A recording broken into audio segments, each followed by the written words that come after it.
The other guy's base is what I grew up in. You know, I'm basically your standard redneck. This is America Talks Live Hour 2, where the most important content from our program comes from you. Your calls, questions, and observations phoned in to 1-877-NEWSMAX. That's 1-877-639-7629. You and I just heard former President Bill Clinton essentially call Donald Trump's supporters rednecks.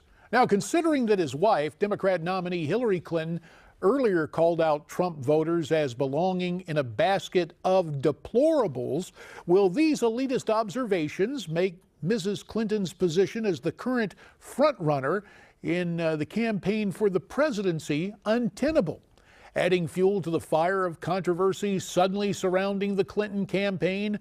More damaging emails from Wikileaks. Miranda Kahn has more in this news update. Miranda? Thanks, JG. Yeah, we'll get to that in just a moment. But first, Donald Trump's campaign manager, Kellyanne Conway, says the GOP should get behind Donald Trump. We want the support of anybody who's going to publicly endorse us, but enough of the pussyfooting around in terms of, do you support us or do you not support us? Several GOP lawmakers no longer support Trump because of his comments about women in the Washington Post leaked audio. We're going to talk more about this in our Prime Preview. Meanwhile, many Catholics are calling on Hillary Clinton to fire her aide. That's Jennifer Palmieri. This over an email where she mocked the Catholic faith. Wikileaks released a 2011 email chain where Palmieri made this statement about Catholics. She said, "I imagine they think that this is the most socially acceptable political conservative religion. Their rich friends wouldn't understand if they became evangelicals." Meanwhile, Terrence Crutcher, who shot and killed by a Tulsa, Oklahoma police officer, was high on PCP at the time of that shooting. This according to a recent autopsy. Officer Betty Shelby pled not guilty to felony manslaughter charges. For much more on these stories, please stay tuned to Newsmax TV and Newsmax.com. Back to you, JD. Thanks very much, Miranda. We look forward to your Prime Preview a bit later during this program. For more on all the political proceedings, the controversies with respective campaigns, I'm very pleased to be joined right here on the anchor desk by political commentator and Newsmax insider Clarence McKee, now president of McKee Communications. I transposed that, Clarence. It's what happens sometimes. Also here, a guy I'll never transpose in any way. Sure don't want to pose him in an alleyway. Retired police detective Tom Whatley. I call these two the policeman and the pundit, though we might start calling them the stars of Lethal Weapon, the prequel. Okay. All right, guys, Boffo box office. All of this stuff coming from WikiLeaks. Now, yesterday, the first shot across the bow rhetorically was an email from John Podesta where it said Hillary hated everyday Americans. Listen to the context. Here's the way they had it down. "I know she's begun to hate everyday Americans, but I think we should use it once the first time she says I'm running for president because you and everyday Americans need a champion." Now, if she doesn't like the term, I mean, for all intents and purposes, you can say it's the term, but it sounds to me, Clarence, like she doesn't like everyday Americans. These are a bunch of egotistical, elitist, arrogant white liberals who look down on everybody else. If these had been statements coming out of the staffs or leaks from Trump, you would have everybody jumping all over them, including the media.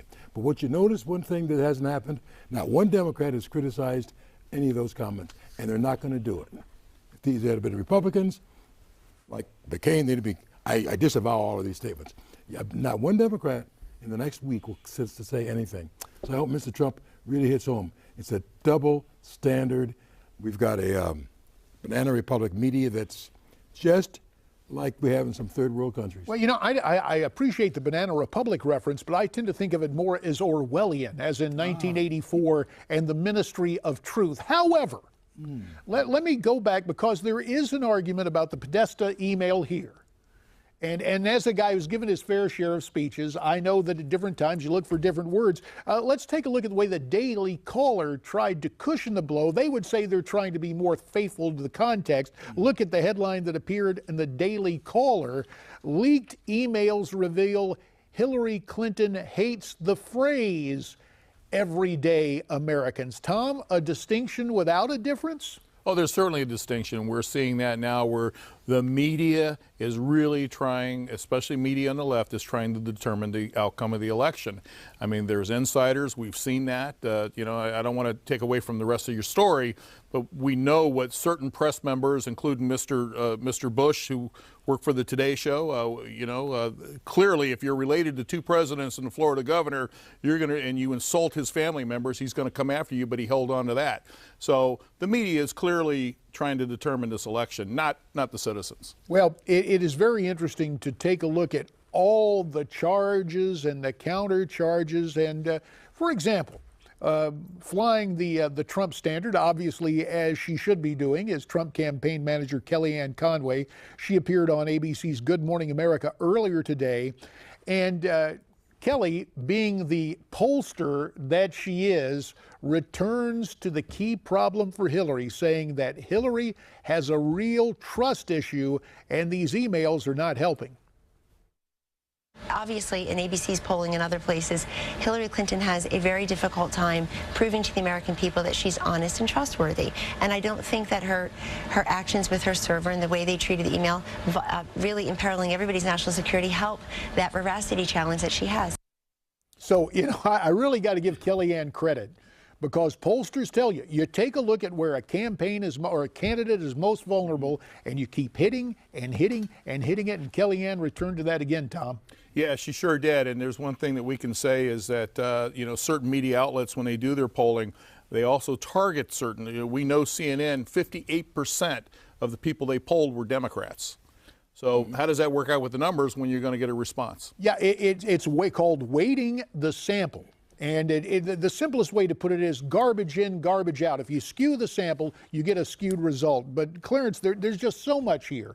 It is a target-rich environment. And Clarence, you understand this, having been involved in so many campaigns. And I certainly know as a member of Congress, the rule used to be, hey, if you work for me, don't end up in the news yourself. Don't become an issue. And yet with this dynamic of the leaks of these emails, John Podesta, Jennifer Palmieri, and others are suddenly part of the news. For example, this other big controversy, the senior fellow for the Center for American Progress, that leftist think tank, John Halpin, said that conservative Catholics have, quote, bastardized the faith. The email sent in reference to News Corp head Rupert Murdoch's kids, who are raised Catholic. Here is what Halpin wrote in his email. It is amazing bastardization of the faith. They must be attracted to the systematic thought and severely backwards gender elations, and must be totally unaware of Christian democracy. And then you got Jennifer Palmieri. Clarence, I got it. She agreed with it. Listen to what Palmieri wrote back. I'm just going to show this. Then Clarence, I promise you, you're going to get a crack at it. All right. I imagine they think this is the most socially acceptable, politically conservative religion. Their rich friends wouldn't understand if they became evangelicals. It's a target-rich environment, Clarence. Your take on all of this? Well, first of all you hear from the major press and the Hillary people is Donald Trump's against Muslims. He hates Asian Americans. He hates black Americans. I hope now we'll hear from our side, the Trump side, and the conservative media. Are they going to challenge Hillary on what has been said about the Roman Catholics? I don't know if the National Conference of Catholic Bishops gets involved in these things, but there's a great spokesman for the Catholic Church in New York. Can't think of his name. But I would hope that the Catholic Church really jumps on the Hillary campaign and Roman Catholics, treated like dirt by the elitists, the good old white Anglo-Saxon Protestants. Well, but Roman Catholics are always punched at, but they always are so quiet. Ever since John Kennedy won, and they were a very solid group and proud, I would think they would be livid. And I graduated from a Catholic university, so this kind of hits home for me as well. My kids went to parochial school, and when I served in public office in Arizona, I was a frequent target of a Democrat website in that state that ironically had the name Romanism and Rebellion, going back to what the Know-Nothings were saying. They were trying to equate conservatives with the Know-Nothings. Hey, the stuff we're hearing out of the campaign is flat out bigotry and Know-Nothing-ism. Listen, we've got people out there watching who know quite a bit and want to weigh in on it at 1-877-Newsmax. That's 1-877-639-7629 from New York City. King is on the line. King, I understand you're solidly in Donald Trump's corner. Yes, JD, I certainly am. I'm a big Trump supporter. I've been supporting him since the outset. And as I told your assistant, the things that Mr. Trump is saying now, I've been saying for 20 years. And let's also say that I am black. And I'm voting against my wife. There's a little split in our household because she was a Trump fan in the 80s with the art of the deal and all that because she's in the business, and I couldn't stand the guy. But the reason why I'm supporting him is because if you don't control your borders, you're not a country. That's right. That's what Ronald Reagan said, King, before he left. A country that does not control its borders will cease being a country. King, it's great to hear from you. We're having a little trouble with the reception, but we look forward to talking to you again real soon. Clarence, you hear that? I was going to ask him, but he's gone. How many of his friends, black friends, have the same feeling as he does? Because I really think there's a large black silent minority that are going to support Trump, but they would never tell anybody or their friends. I think he's typical of a lot of people, especially given this open border situation. 600 million people coming in here, whose jobs are they going to take?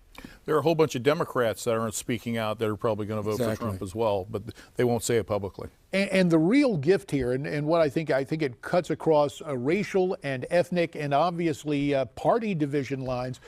What King had to say about, when I hear what Trump is saying today, he is saying what I was saying. Giving voice to the frustration and the failure of the elites in both parties. And goodness knows, I remember all about it when I used to go toe-to-toe with George W. Bush, who was just so insistent on trying to provide amnesty. The American people are rising up because they are concerned, and Donald Trump has become that messenger. Listen, we are going to have more with our good friends, the policeman and the pundit, and also more of your calls at 1-877-Newsmax, 1-877-639-7629.